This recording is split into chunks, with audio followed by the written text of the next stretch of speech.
Clip number 748۔ اس clip میں آپ قرآن پاک کی سورہ کہف کی آیت نمبر 50 سے 53 تک کی تلاوت، ترجمہ اور تفسیر قرآن صراط الجنان سماعت فرمائیں گے۔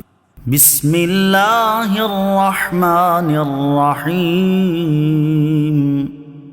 ترجمہ: اللہ کے نام سے شروع جو نہایت مہربان رحمت والا ہے۔ وَإِذْ قُلْنَا لِلْمَلَائِكَةِ اسْجُدُوا لِآدَمَ فَسَجَدُوا إِلَّا إِبْلِيسَ كَانَ مِنَ الْجِنِّ فَفَسَقَ عَنْ أَمْرِ رَبِّهِ تَتَّخِذُونَهُ وَذُرِّيَّتَهُ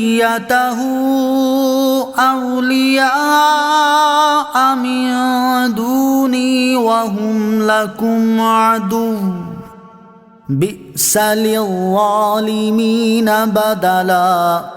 ترجمہ: اور یاد کرو جب ہم نے فرشتوں سے فرمایا آدم کو سجدہ کرو تو سب نے سجدہ کیا سوائے ابلیس کے، وہ جنوں میں سے تھا تو وہ اپنے رب کے حکم سے نکل گیا۔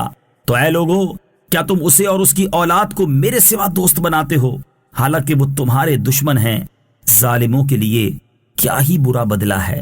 وَإِذْ قُلْنَا لِلْمَلَائِكَةِ اسْجُدُوا لِآدَمَ، اور یاد کرو جب ہم نے فرشتوں سے فرمایا آدم کو سجدہ کرو۔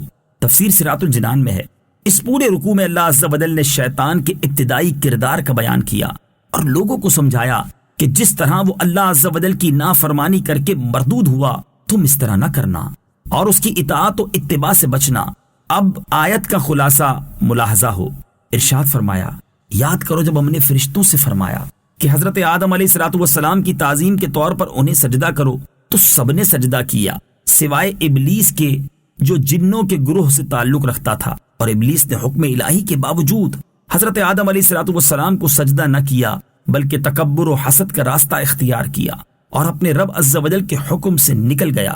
تو اے لوگو، کیا تم اسے اور اس کی اولاد کو میرے سوا دوست بناتے ہو اور ان کی اطاعت اختیار کرتے ہو، اور وہ یوں کہ بجائے میری بندگی کے ان کی بندگی میں مبتلا ہوتے ہو، حالانکہ وہ تمہارے دشمن ہیں، اور جب وہ تمہارے دشمن ہیں تو تمہیں تو ان سے ہوشیار اور دور رہنا چاہیے، نہ کہ تمہیں ان سے دوستی کرنی چاہیے۔ اور یاد رکھو کہ شیطان، اس کی اولاد اور شیطان کے فرما بردار سب ظالم ہیں، اور ظالموں کے لیے بہت برا بدلہ ہے۔ ما اشہدتہم خلق السماوات والارض ولا خلق انفسہم وما كنت متخذ المضلین عضدا۔ ترجمہ: نہ میں نے انہیں آسمانوں اور زمین کو بناتے وقت حاضر رکھا تھا، اور نہ خود ان کے بناتے وقت، اور نہ میں گمراہ کرنے والوں کو مددگار بنانے والا ہوں۔ ما اشہدتہم، میں نے انہیں حاضر نہ رکھا تھا۔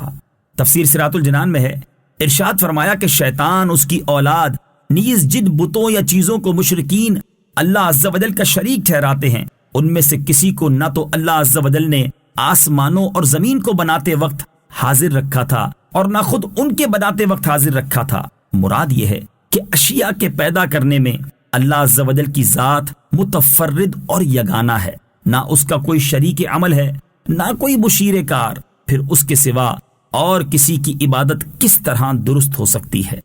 وَيَوْمَ يَقُولُ نَادُوا شُرَكَائِيَ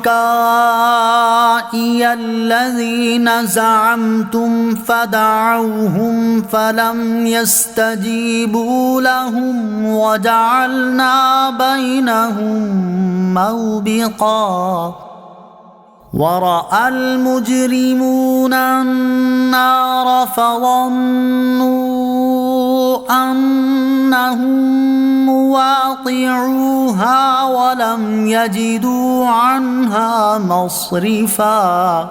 ترجمہ: اور یاد کرو جس دن اللہ فرمائے گا میرے ان شریکوں کو پکارو جنہیں تم میرا شریک گمان کرتے تھے، تو وہ انہیں پکاریں گے تو وہ شریک انہیں جواب نہ دیں گے، اور ہم ان کے درمیان ایک ہلاکت کا میدان بنا دیں گے، اور مجرم دوزخ کو دیکھیں گے تو یقین کر لیں گے کہ وہ اس میں گرنے والے ہیں اور اس سے پھرنے کی کوئی جگہ نہ پائیں گے۔ وَيَوْمَ اور جس دن، تفسیر صراط الجنان میں ہے، ارشاد فرمایا کہ اور یاد کرو جس دن اللہ تعالیٰ کفار سے فرمائے گا اب تم میرے ان شریکوں کو پکارو جنہیں تم میرا شریک سمجھتے تھے، تو وہ انہیں پکاریں گے لیکن ان کے شریک انہیں جواب نہ دیں گے، اور ہم ان بتوں اور بت پرستوں کے درمیان اور اہل حق اور گمراہوں کے درمیان ایک ہلاکت کا میدان بنا دیں گے جس میں وہ اہل باطل اور ان کے بت پڑے رہیں گے۔ موبک یا تو دوزخ کا ایک طبقہ ہے یا اس سے مراد مطلقاً ہلاکت کی جگہ ہے۔ حضرت عبداللہ ابن عباس رضی اللہ تعالی عنہما نے فرمایا کہ موبک جہنم کی ایک وادی کا نام ہے۔